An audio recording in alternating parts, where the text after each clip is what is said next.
Among the giants, many women are known. Long legs and tall stature have always been the subject of envy. Tall girls stand out from the crowd, attracting many admiring glances.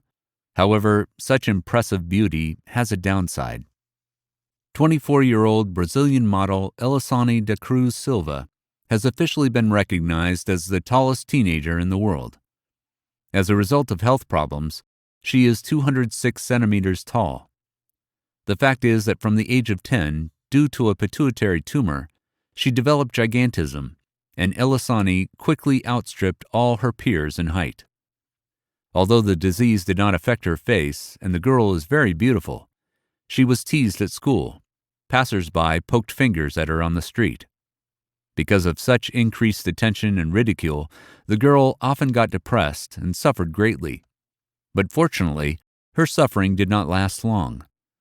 The Brazilian woman met her love and married a man who loved her for who she is. The girl's chosen one was a guy named Francinaldo, whose height was only 162 centimeters.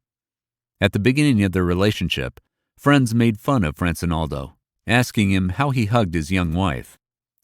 He replied that nothing is impossible if you're in love. Now they are a happy family raising a little son. Until 2009, Sandy Allen was the tallest woman in the world. She was born in Chicago, Illinois. At 10 years old, her height reached 190 centimeters, and at 16 years old, 216 centimeters. In 1976, the famous American actress Sandy Allen was recognized by the Guinness Book of Records as the tallest woman in the world with a height of 232 centimeters. In the same year, she published her memoir, Casting a Giant Shadow. Sandy's height made her feel lonely, so she wrote a letter to the Guinness World Records Committee to diversify her life. The newspapers started to write about her, and the most famous TV presenters invited her to their shows, from Oprah Winfrey to Howard Stern. In 1977, Sandy turned to one of the clinics to stop her from growing taller. She had a pituitary tumor removed, and the growth stopped.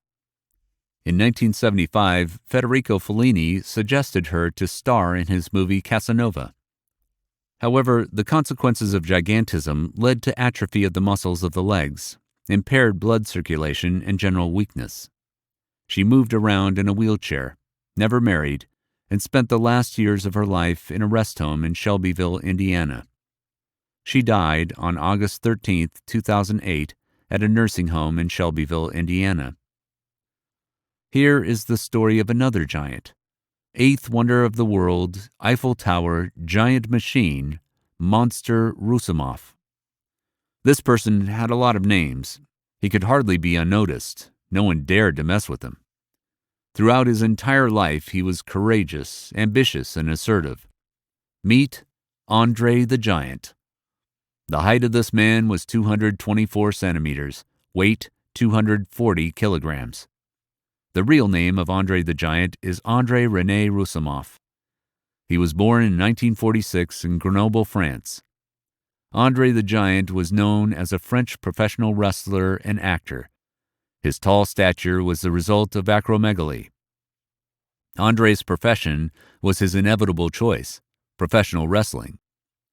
The most favorite opponent of the wrestler was the famous wrestler Hulk Hogan.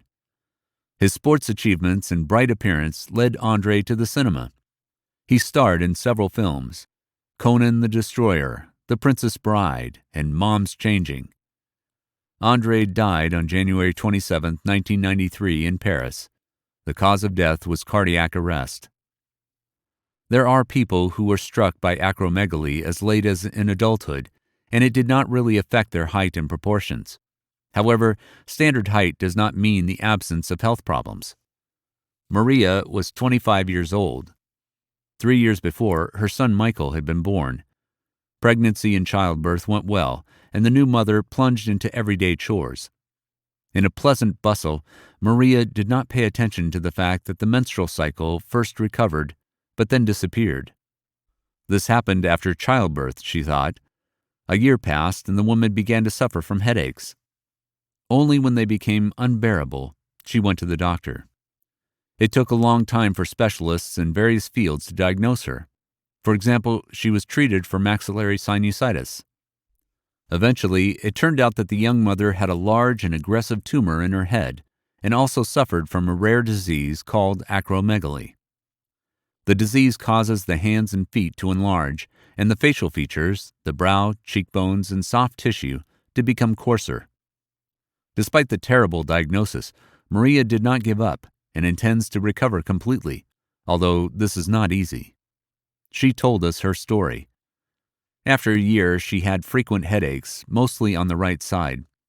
She noticed a deterioration in eyesight in her right eye, but did not consult the doctor. However, when it became unbearable and the pills stopped helping, the woman nevertheless went to the physician. The doctor listened to her and sent her for an X-ray of the maxillary sinuses. The diagnosis was sinusitis. Sinusitis was cured, but the pain did not go away. Then Maria turned to an ophthalmologist, who was puzzled by her clinical picture. The doctor sent her for magnetic resonance imaging of the brain and eye orbits. There she was carefully listened to and advised to undergo a tomography of the pituitary gland with contrast. Maria was diagnosed with a tumor, and she needed a consultation with a neurosurgeon. The neurosurgeon gave the diagnosis as questionable. For an accurate picture, it was necessary to have a CT scan, take blood tests for hormones, and seek advice from an endocrinologist. High prolactin levels, large tumor, hospitalization. The doctors asked to see photos from 3 or 4 years ago and asked if Maria had noticed any enlargement of her limbs or facial features. She scrutinized the old photographs, compared them with her reflection in the mirror, asked her mother and her husband. There had been changes in her appearance, albeit very slight. That's how she found out that in addition to pituitary adenoma, she had acromegaly, an active stage. Maria explains that with this disease, a person takes on an unusual appearance. Her hands and feet enlarge, but that is the lesser of two evils. The worst thing is the enlargement of the internal organs. Not only does the tumor have to be removed, but its hormonal activity has to be suppressed. Maria noticed for herself that the shoes that used to fit were now too small. The rings she used to wear on her ring finger now only fit on her little finger.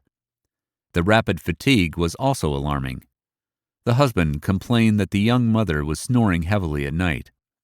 There was some facial asymmetry, but this was due to a tumor that was predominantly on the right-hand side, pressing on the optic nerve. As long as Maria was unaware of her disease, she did not pay much attention to the changes, and it was unnoticeable.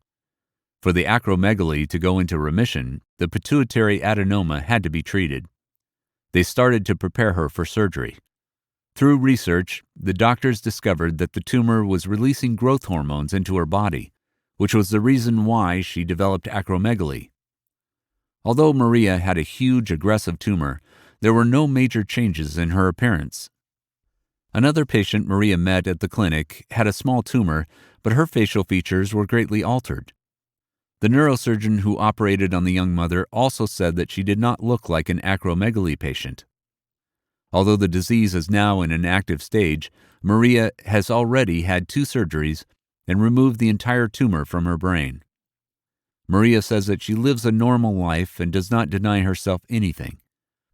The only thing is that after the surgery, her head cannot be tilted. It takes some getting used to. Now she does not work and takes care of her son. He's just a baby. When asked how she copes with her worries, Maria answers optimistically.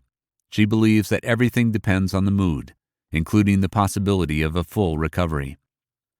The more you think about your disease, the more it prevents you from living. You can live a normal life with it, she explains. Maria's mother and friends support her. When she first found out about the diagnosis, her relatives came to cheer her up, while her husband simply could not believe what he was hearing. The fact that acromegaly is not a genetic disease and her son has no predisposition to it was very important for the young mother. Maria does not speak to the doctors about the prognosis for the further course of her illness. She doesn't even want to hear bad things and doesn't take them personally. The young mother cares for her young son and runs an Instagram in support of people with the same diagnosis. It can be said that with early diagnosis, the right treatment, the support of loved ones and the whole community, and above all one's own optimism and lust for life, it is possible to overcome all difficulties and be happy. Always there for you, Dr. PopMed.